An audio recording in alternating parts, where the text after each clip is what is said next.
जय हिंद साथियों, जय हिंद विद्यार्थियों। मैं मनीषा शर्मा, मेरे चैनल का नाम है study IQ 140 with Manisha Sharma. पिछली क्लास में हमने शिक्षा मनोविज्ञान की उपयोगिता देख ली थी। आज की क्लास में हम देखेंगे शिक्षा मनोविज्ञान की विधियां। शिक्षा मनोविज्ञान की विधियां बहुत ही इंपॉर्टेंट है। इसमें से एग्जाम में से क्वेश्चंस पूछ लिए जाते हैं।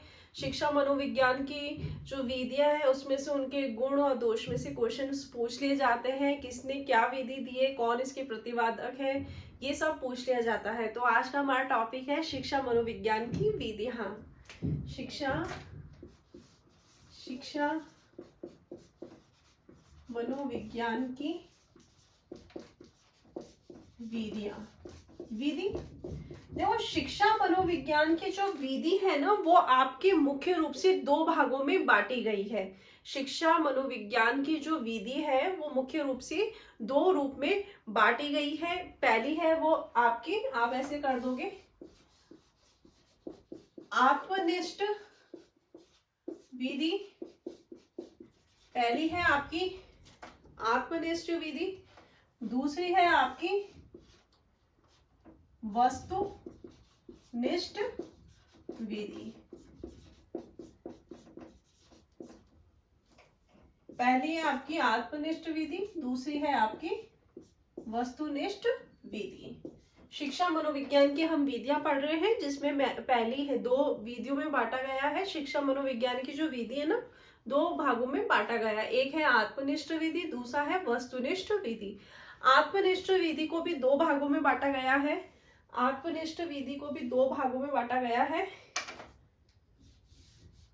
एक है आपका आत्मनिरीक्षण विधि। आत्मनिरीक्षण विधि। दूसरी है आपकी गाथा वर्णन विधि। आज जो हम पढ़ रहे हैं शिक्षा मनोविज्ञान की विधियां, जिसे प्रमुख रूप से दो भागों में बांटा गया है। पहला है आत्मनिरीक्षण विधि, दूसरा है आपका गाथा वर्णन विधि, वस्तुनिष्ठ विधि।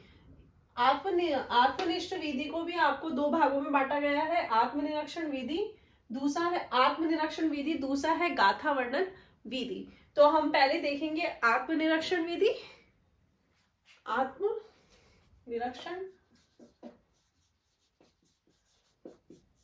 आत्मनिरीक्षण विधि। आत्मनिरीक्षण विधि क्या होता है? स्वयं द्वारा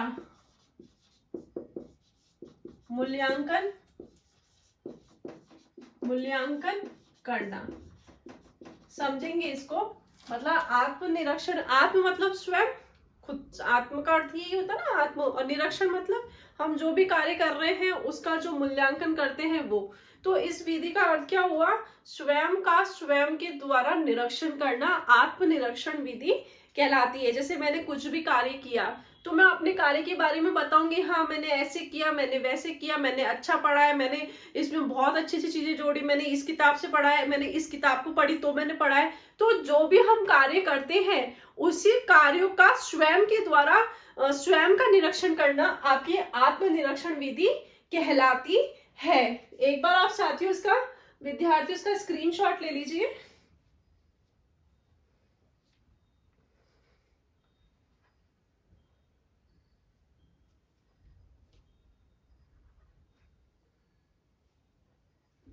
अब लिखेंगे ऐसे पॉइंट बना के, इस विधि का संबंध आपके जॉन लॉक से है। जॉन लॉक नाम पूछ लेते हैं कौन कौन सी। देखो, जॉन लॉक से तो इसका संबंध है, लेकिन इसका जो मनोवैज्ञानिक प्रयोग किया है ना शिक्षा मनोविज्ञान में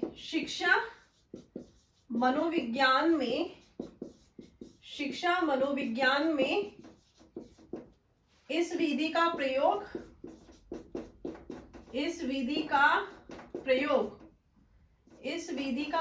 शिक्षा मनोविज्ञान में इस विधि का जो प्रयोग है वो आपके विलियम वुड ने और टिश्नर ने किया है। विलियम वुंट व टिचनर ने किया है। हम देख रहे हैं आत्मनिरीक्षण विधि स्वयं का स्वयं के द्वारा मूल्यांकन करना, इसका संबंध है आपके जॉन लॉक से, लेकिन शिक्षा मनोविज्ञान में इसका जो प्रयोग किया है वो आपके हैं विलियम वुंट और टिचनर ने किया है। एक बार आप इसका स्क्रीनशॉट ले लीजिए, आगे हम इसके गुण और दोष देखेंगे।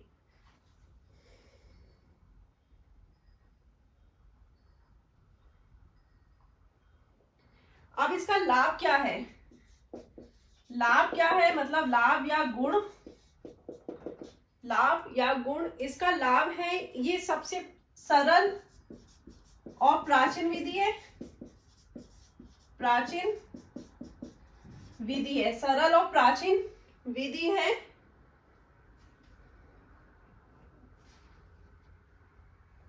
कम समय वाली विधि, कम समय वाली विधि, और किसी भी स्थान पे, किसी भी स्थान पर यह विधि अपनाई जा सकती है।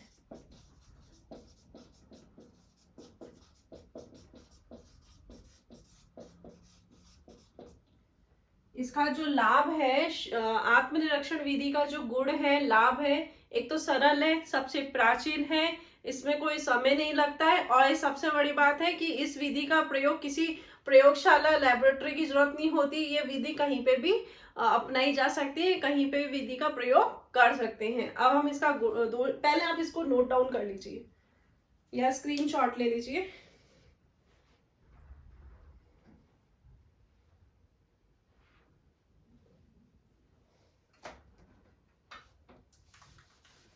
ये इसके थे गुण। अब इसके दोष देखेंगे, क्या है इसमें दोष, मतलब इस विधि में ऐसा क्या दोष है जो मतलब इसको हर जगह हम इसको अपना नहीं सकते हैं। इसमें जो दोष है वो हम देखते हैं। दोष, दोष ये है कि ये अर्धचेतन, अर्धचेतन वह अर्धचेतन और अचेतन, अचेतन अनुभव,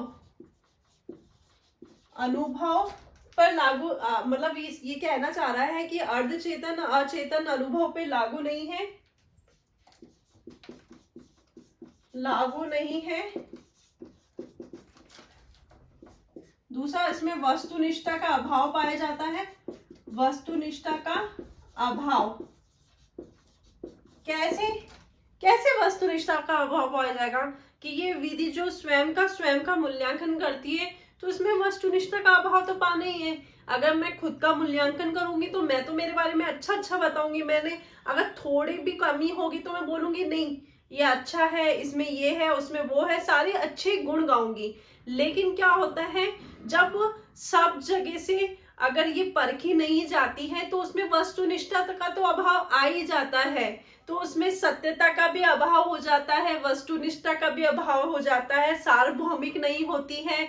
ये आपके अर्धचेतन और अचेतन अनुभव का भी इसमें अभाव पाया जाता है। ये आपके आत्मनिरीक्षण विधि का मुख्य रूप से दोष है, तो आप इसको नोट डाउन कर लीजिए।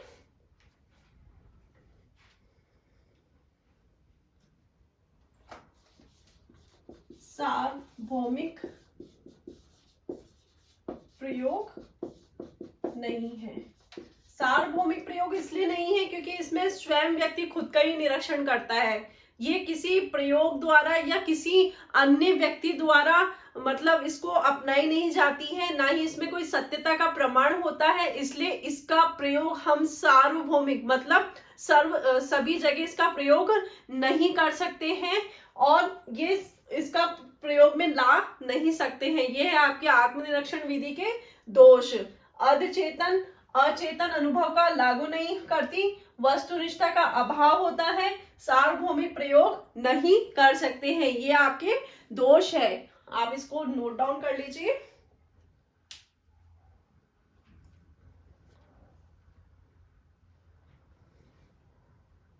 दूसरा है आपका, इसमें आत्मनिरीक्षण विधि का दूसरा जो था आपका गाथा वर्णन विधि। दूसरा जो है आपका गाथा वर्णन विधि। इसमें क्या होता है कि कुछ निश्चित बिंदुओं के आधार पर, निश्चित बिंदुओं के आधार पर व्यक्ति वर्णन करता है। कुछ निश्चित बिंदुओं के आधार पर व्यक्ति वर्णन करता है, मतलब आपके सामने कोई सा भी टॉपिक है, उसमें अपनी वो कहते हैं ना मतलब गाथा ही गा रहा है, तो मतलब वो कुछ ही भी चीज बिंदु पे वर्णन करता रहेगा। तो ये कोई इतनी इंपॉर्टेंट नहीं है, बस आपको पता होना चाहिए कि आत्मनिरीक्षण विधि में कौन सी विधि आती है। एक तो आपकी आत्मनिष्ठ विधि में एक आती है आपकी आत्मनिरीक्षण विधि, दूसरी आती है गाथा वर्णन विधि। तो आप इसको नोट डाउन कर लीजिए।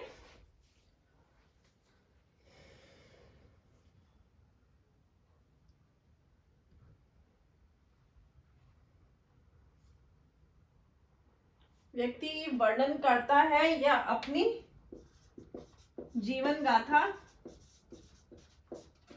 लिखता है। ठीक है, ये थी आपकी आत्मनिरीक्षण विधि। अब हम देखेंगे वस्तुनिष्ठ विधि।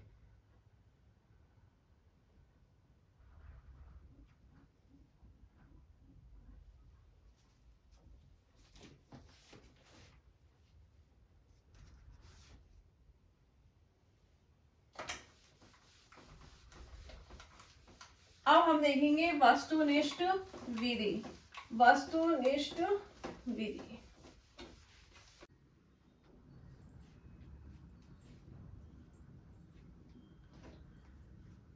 सेकंड विधि जो है हमारी वो है वस्तुनिष्ठ विधि। पहले हमने देख लिया था आत्मनिष्ठ विधि। आत्मनिष्ठ विधि को दो भागों में बांटा था। पहला है आपकी आत्मनिरीक्षण विधि, दूसरा है गाथा वर्णन विधि।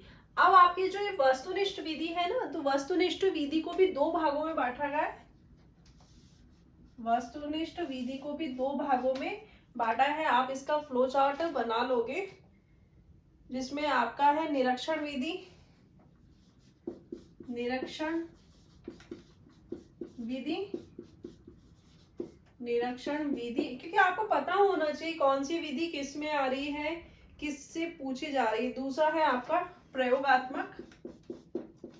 प्रयोगात्मक विधि। तो अब आपकी जो ये निरीक्षण विधि है, निरीक्षण विधि को भी बांट रखा है। तो आप इसको, पहले हमने देखा शिक्षा मनोविज्ञान की विधि देख रहे हैं हम, जिसमें पहला है आत्मनिष्ठ विधि, दूसरा देखा हमने वस्तुनिष्ठ विधि। आत्मनिष्ठ विधि को हमने दो भागों में बांटा है, आत्मनिरीक्षण विधि, दूसरा है आपका गाथा वर्णन विधि। अब हम देख रहे हैं वस्तुनिष्ठ विधि। तो वस्तुनिष्ठ विधि में आपके दो भागों में बांट लेंगे, निरीक्षण विधि, दूसरा है प्रयोगात्मक विधि। अब निरीक्षण विधि को भी हम बांट लेंगे। निरीक्षण विधि में आएगी आपके अवलोकन विधि। निरीक्षण विधि में आपकी आ जाएगी अवलोकन विधि। अवलोकन विधि के जो प्रतिपादक है, अवलोकन विधि के प्रतिपादक आपके हैं वॉटसन। आपकी निरीक्षण विधि पढ़ रहे हैं, निरीक्षण विधि में जो आती है वो आपकी अवलोकन विधि आती है। अवलोकन विधि के जो प्रतिपादक है वो आपके वॉटसन है। अब अवलोकन विधि के भी मुख्य प्रकार है, इसके लिख लेंगे मुख्य प्रकार। अवलोकन विधि के मुख्य प्रकार बता रही हूं मैं आपको। पहला आ जाएगा आपका स्वाभाविक प्रेक्षण। अवलोकन विधि को प्रेक्षण विधि भी कहते हैं, ध्यान रखना विद्यार्थियों, इसके स्लैश में ऐसे में प्रेक्षण भी लिख देती हूँ, प्रेक्षण विधि भी कहते हैं। तो पहला आ जाएगा आपका स्वाभाविक प्रेक्षण। स्वाभाविक प्रेक्षण। स्वाभाविक प्रेक्षण में क्या होता है? स्वाभाविक प्रेक्षण में ये होता है कि वास्तविक स्थिति में निरीक्षण करना। स्वाभाविक मतलब वास्तविक स्थिति। स्वाभाविक क्या होता है? वास्तविक स्थिति। तो इसको लिख लेंगे हम, वास्तविक स्थिति में प्रेक्षण करना। यह है आपका स्वाभाविक प्रेक्षण। हम अवलोकन विधि देख रहे हैं। अवलोकन विधि के जो प्रतिपादक है वो आपके वॉटसन है, और अवलोकन विधि के मुख्य प्रकार देख रहे हैं हम, जिसमें आपका है स्वाभाविक प्रेक्षण। इसमें आ जाता है कि आपकी जो स्थिति है, जो वास्तविक स्थिति है, उसी स्थिति में आपका निरीक्षण करना, वो आपका स्वाभाविक प्रेक्षण कहलाता है। दूसरा है इसमें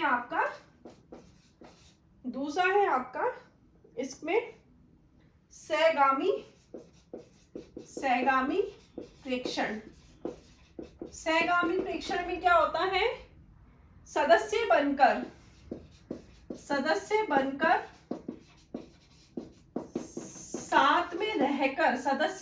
साथ में रहकर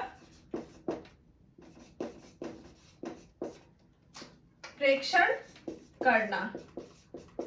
अब इसमें क्या होता है, जैसे मान लो मेरे साथ में एक और साथी है और साथी के साथ में भी साथी है, तो क्या होता है कि मैं अपने साथी के साथ सदस्य बन के उस चीज की स्थिति का अवलोकन करूंगी, प्रेक्षण करूंगी, वो आपका आ जाएगा सहगामी। सहगामी मतलब साथ देना ही होता है ना। सहगामी का मतलब सदस्य बन के साथ में रहकर प्रेक्षण करना।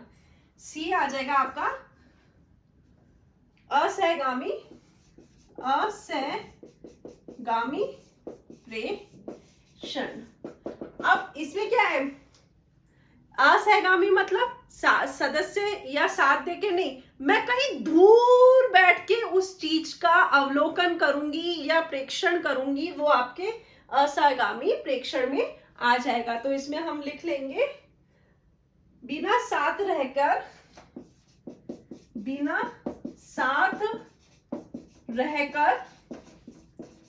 दूर से प्रेक्षण करना आपका असहगामी में प्रेक्षण करना आता है। आप एक बार इसको नोट डाउन कर लेंगे या आप इसका स्क्रीनशॉट ले लेंगे। हमने पहले आत्मनिष्ठ विधि देखी, फिर अब हम देख रहे हैं वस्तुनिष्ठ विधि। वस्तुनिष्ठ विधि को भी दो भागों में बांटा है, आपके निरीक्षण विधि, दूसरा है प्रयोगात्मक विधि। निरीक्षण विधि में हम देख रहे हैं अवलोकन विधि, जिसके प्रतिपादक है आपके वॉटसन।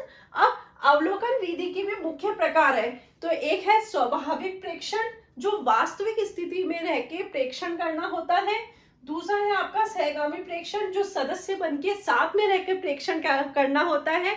फिर है आपका असहगामी प्रेक्षण, जो क्या होता है, मैं मतलब दूर बैठ के, मतलब बिना साथ रह के दूर बैठ के उस स्थिति का मैं अवलोकन करूंगी या प्रेक्षण करूंगी, वो आपका असहगामी प्रेक्षण में आ जाता है। तो एक बार साथियों आप इसका स्क्रीनशॉट ले लेंगे।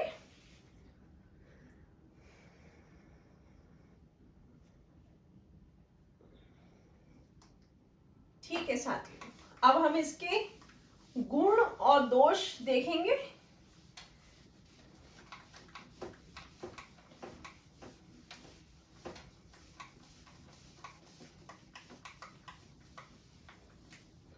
अवलोकन विधि के हम गुण देखेंगे।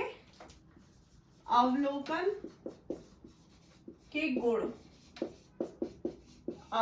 के गुण देखेंगे। ये क्या है? वस्तुनिष्ठ होती है। पहला आ जाएगा आपका वस्तुनिष्ठ, वह वैज्ञानिक होती है। वस्तुनिष्ठ इसलिए क्योंकि आप देखोगे कि इसका परीक्षण स्वयं व्यक्ति नहीं कर रहा है, अन्य व्यक्ति या दूसरे सदस्य मिलकर भी इसका परीक्षण करते हैं या अवलोकन करते हैं, इसलिए इसमें वस्तुनिष्ठता होती है, वैज्ञानिक होती है ना। तो पहला पॉइंट आ जाएगा आपका वस्तुनिष्ठ और वैज्ञानिक। दूसरा होता है ये नियोजित होती है।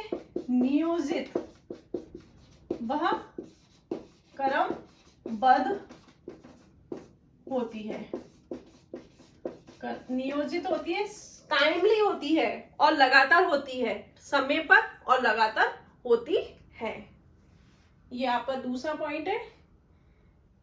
ये है तीसरा, इसमें जो मुख्य है, वेरी इंपॉर्टेंट, विशिष्ट बच्चों के लिए, बच्चों में, विशिष्ट बच्चों में प्रयोग की जाती है, प्रयोग की जाती है।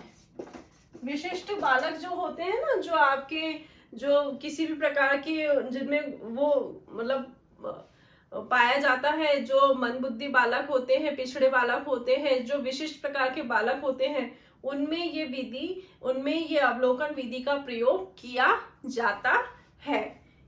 ये वेरी इंपॉर्टेंट है आपका। चौथा है, ये मित व्ययी होती है, और पांचवा है, ये परिवर्तनशील होती है, परिवर्तनशील होती है। साथियों, विद्यार्थियों, आपके मनोविज्ञान की विधियां चल रही हैं। मनोविज्ञान की विधियों में आपके क्वेश्चंस आते हैं, कभी कभार आपसे पूछ लेता है कि विशिष्ट बालकों के लिए कौन सी विधि अपनाई जाती है। तो आपके इनके गुण भी पता होना चाहिए, आपको इनके दोष भी पता होना चाहिए, और सबसे इंपॉर्टेंट चीज ये है कि आपको उस विधि के बारे में पता होना चाहिए कि ये विधि में क्या है, किसका प्रयोग किया जाता है, और क्या इसमें मतलब किनकी भूमिका होती है और किसके द्वारा होती है। तो ये आपको पता होना चाहिए था।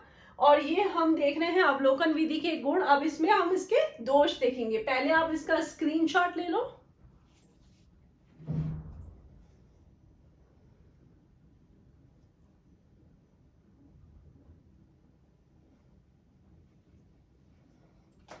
इसकी जो दोष है, दोष कमी है इसमें।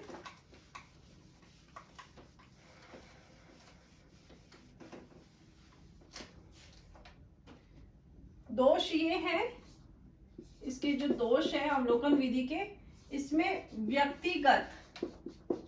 व्यक्तिगत समस्याओं का अभाव पाया जाता है, समस्याओं का अभाव।